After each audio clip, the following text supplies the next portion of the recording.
시간에는 인공지능에 대한 윤리에 대한 교육을 받아보도록 하겠습니다.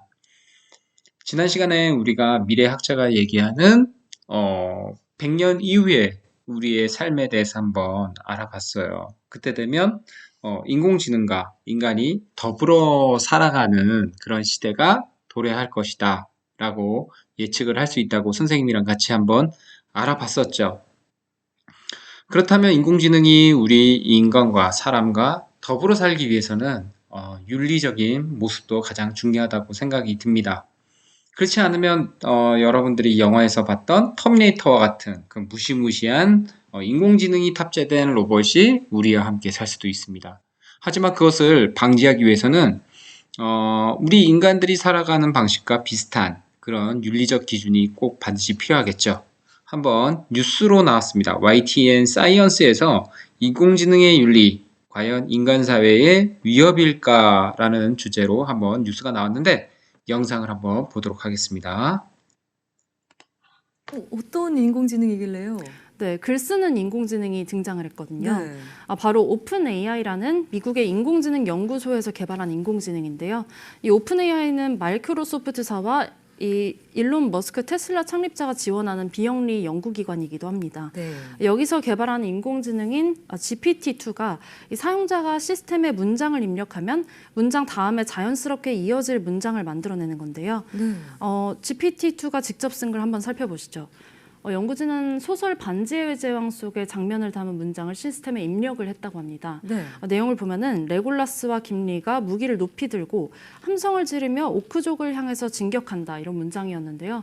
그랬더니 인공지능이 다음에 이어쓴 문장은 이 오크족의 대응은 괴상한 발톱으로 귀를 먹먹하게 할 정도의 맹습을 날리는 것이었다. 네, 오크족을 공격하기 위해 선두에 선 김리는 난쟁이여 안심하라라고 말했다였습니다. 네. 마치 반지의 제왕을 직접 본 것처럼 직접 캐릭터 특성을 알고 있다 이런 생각이 들 정도인데요. 사람이 썼다고 해도 믿겠는데요? 네, 그렇습니다. 네. 대부분의 이 소설을 본 대부분의 사람들의 반응 또한 그랬는데요. 하지만 이 오픈 AI사는 이 인공지능을 출시하지 않기로 결정을 했다고 합니다. 왜 무슨 이유 때문이죠? 네, 이 인공지능이 인간 사회에 위협이 될 수도 있다고 판단을 한 건데요. 예. 바로 가짜뉴스 문제 때문입니다. 실제 이 인공지능이 만들어낸 가짜뉴스도 공개가 됐는데요. 한번 살펴보시겠습니다. 네. 연구진이 맨 처음에 핵물질을 실은 열차가 오늘 신시내티에서 탈취됐다 이런 문장을 입력을 했는데요. 여기에 대해서 인공지능이 다음에 쓴 문장을 보면요. 해당 사건은 도심의 한 철도에서 발생했으며 해당 핵물질은 신시내티 대학의 트라이앵글 파크 핵연구소에서 개발한 것 이렇게 썼습니다. 예. 네, 구체적인 사건의 장소와 또 핵물질이 개발된 연구소의 이름까지 가짜로 만들어낸 겁니다. 연구진은 이 인공지능이 진짜 같은 가짜 뉴스를 양산하거나 또는 소셜미디어에서 이 가짜 글을 올리는데 악용될 가능성이 있다고 판단을 한 겁니다. 네. 그래서 이렇게 뛰어난 인공지능을 개발하고도 출시를 하지 않은 건데요. 자, 이처럼 개발 회사의 마음먹기에 달린 거라면 만약에 이런 AI가 출시됐을 때 정말 윤리적인 문제가 나올 수도 있겠어요. 네, 그렇습니다. 최근 들어서 윤리가 결여된 인공지능 기술이 얼마나 무서운지를 보여주는 사건이 있었는데요. 지난 17일 네덜란드의 인터넷 보안 전문가인 이 빅터 게버스라는 사람이 트위터를 통해서 폭로한 내용입니다. 중국 당국이 신장 위구르 자치구에서 위구르족 260만 명을 추적 감시했다는 정황이 드러난 건데요. 중국의 안면인식 관련 이 IT 업체인 센스네트 테크놀로지라는 곳이 이 관리한 데이터베이스가 인터넷에 고스란히 노출돼 있던 것을 이 네덜란드 보안 전문가가 발견한 겁니다. 신장은 이 위구르 소수민족이 있는 곳인데요. 예. 중국 내 이 자치구 가운데서도 분리 독립 성향이 가장 강한 곳 중에 하나입니다. 그래서 이곳 주민들의 이 이름과 또 신분증 번호, 주소 그리고 직장 정보까지 담긴 데이터베이스의 존재가 공개된 겁니다. 그렇군요. 심지어는 이 업체가 주민들의 실시간 위치까지 감시해온 것으로 드러났는데요. 위치 정보는 이슬람 사원이나 호텔 등을 중심으로 670만여 곳이 체크됐던 것으로 드러났습니다. 그러니까 이런 장소들에서 이 인공지능 기반한 안면 인식 기술을 갖춘 이 첨단 감시 카메라가 설치될 가능성이 높아 보인다는 겁니다. 네. 자, 인간이 인간을 인간을 감시하고 통제하고 또 자유를 침해하는데 실제로 인공지능이 쓰이고 있다 이런 얘기네요. 정말 하루빨리 인공지능과 관련한 윤리 지침을 만들어야 하는 거 아닌가요? 네, 그렇습니다. 예. 또 하나 문제가 딥페이크라는 것도 있는데요. 이 딥페이크는 인공지능을 활용해서 영상을 만들어내는 합성하는 기술인데요. 없던 일을 실제처럼 조작할 수 있어서 정치적으로 악용될 소지가 매우 큽니다. 유명 인사나 혹은 또 정치 후보들의 표정이랑 입술 모양까지 마음대로 조작할 수 있기 때문에 가짜 뉴스를 더 정교하게 생산할 수 있습니다. 그렇군요. 이 딥페이크로 만든 가짜 영상은 오바마 전 미국 대통령도 당한 적이 네, 있잖아요. 그렇습니다. 네, 실제로 인공지능 때문에 인간 사회의 혼란이 조금씩 벌어지고 있다 이런 생각이 드는데 윤리 지침을 만들기 위한 그런 국제적인 노력이 나타나고 있나요? 네, 그렇습니다. 이런 우려는 오래전부터 나왔지만 이런 윤리 지침을 위한 노력은 이제 막 시작됐는데요. 예. 네, 일본 정부는 지난해 인공지능 활용에 대한 7가지 원칙이라는 것을 제정했습니다. 주요 내용을 보면은 인공지능의 판단에 대해서 인공지능을 개발한 기업에 설명의 책임을 부과하는 건데요. 네. 인공지능의 판단에 대해 최종적으로는 인간이 책임을 져야 한다 이런 내용인 겁니다. 아. 일본 정부가 마련한 이 인공지능 활용 윤리 지침은 지금 보시는 바와 같은데요. 이 AI는 인간의 기본적 인권을 침해하지 않는다로 시작해서 6번째 보시면은 인공지능을 활용한 기업의 이 결정 과정에 대한 설명 책임을 이 기업에 부과한다 이렇게 돼 있는 것을 볼 수 있습니다. 네, 일본 정부는 이런 원칙을 토대로 법을 정비할 거고 또 일본에서 활동하는 외국 기업들에게도 이런 법들을 적용할 계획이라고 밝혔습니다. 또 오는 6월에는 오사카에서 열리는 G20 정상회의에서 네. 이 참가국들에도 동참을 요청할 계획이라고 하는데요. 네, 한편으로 캐나다에서는 지난해 5월에 인권단체가 기계학습 기준에 대한 선언이란 걸 공표했는데요. 예. 기계학습의 알고리즘이 평등과 차별 금지라는 기본 원칙을 존중하도록 설계돼야 한다. 이 내용이 주를 이룹니다. 그렇군요. 이렇듯 아직은 윤리 지침이 세워지는 초창기 단계고요. 네. 우려가 점점 커짐에 따라서 국제적인 움직임도 더욱 늘어날 것으로 보입니다. 네. 이 일본 정부의 AI 활용 윤리 지침을 보니까 기업에 최종적으로 책임을 부과한다. 이 점이 참 인상 깊습니다. 네. 그러니까 인공지능이나 알고리즘이 좀 제 역할을 하려면 결국엔 인간의 가치 판단이 그만큼 중요해진다. 이런 얘기겠죠. 네. 네, 오늘 말씀 잘 들었습니다.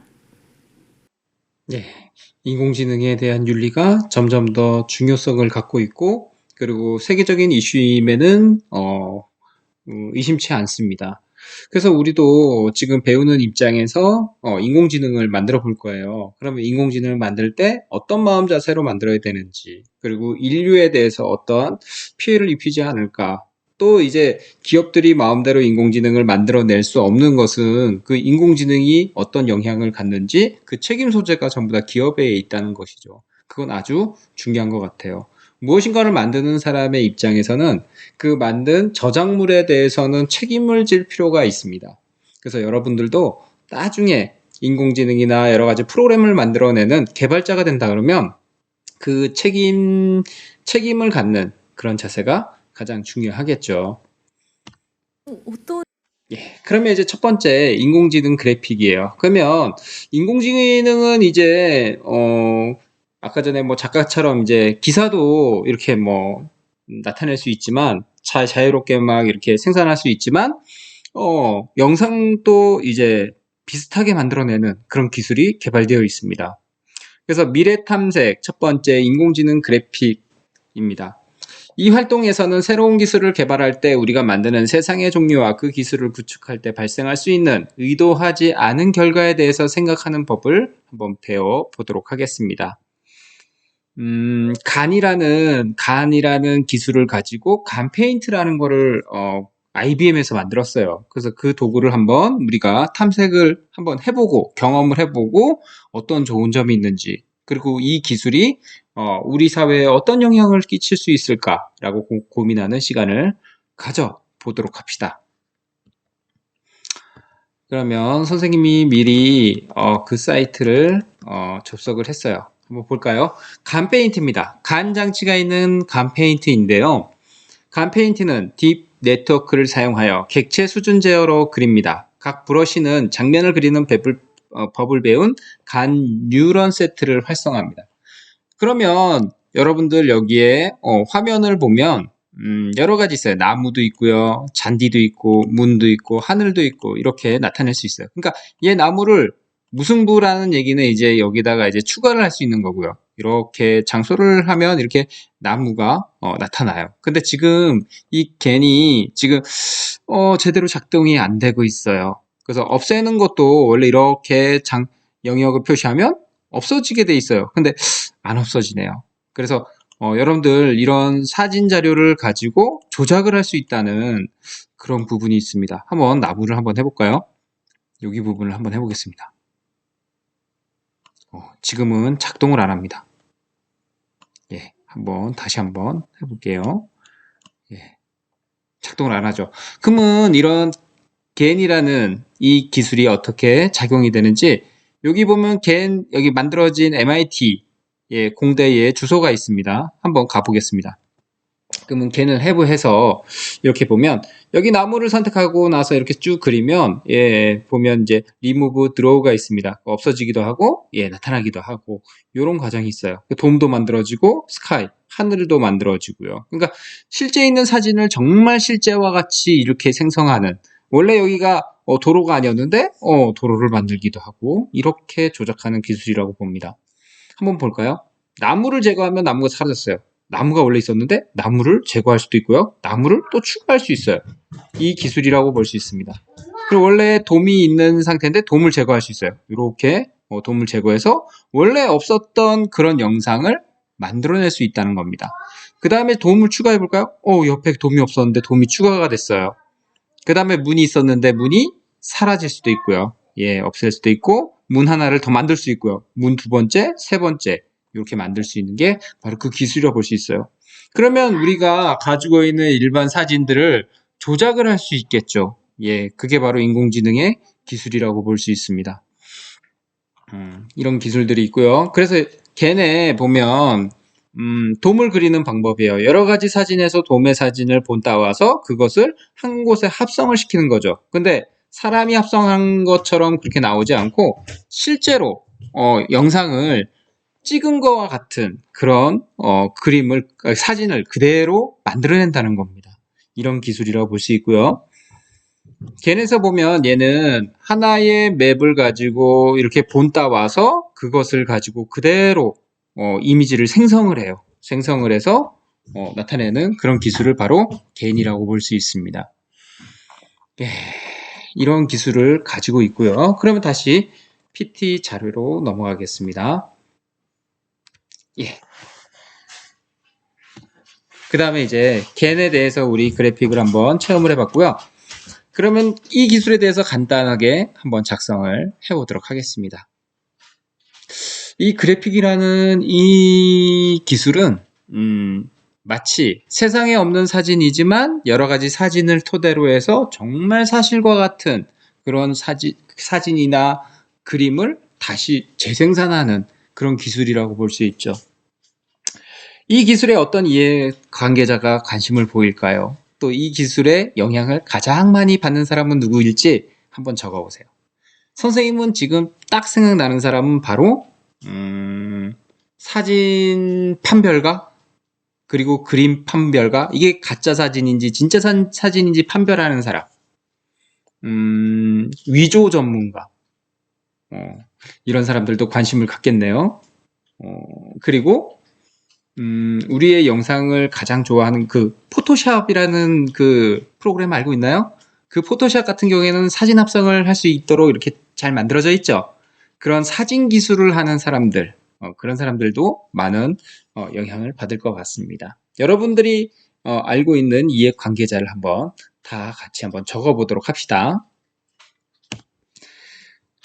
그리고 가장 우리가 생각을 해야 되는 게 이 인공지능 기술이 어떻게 악용될 수 있을까?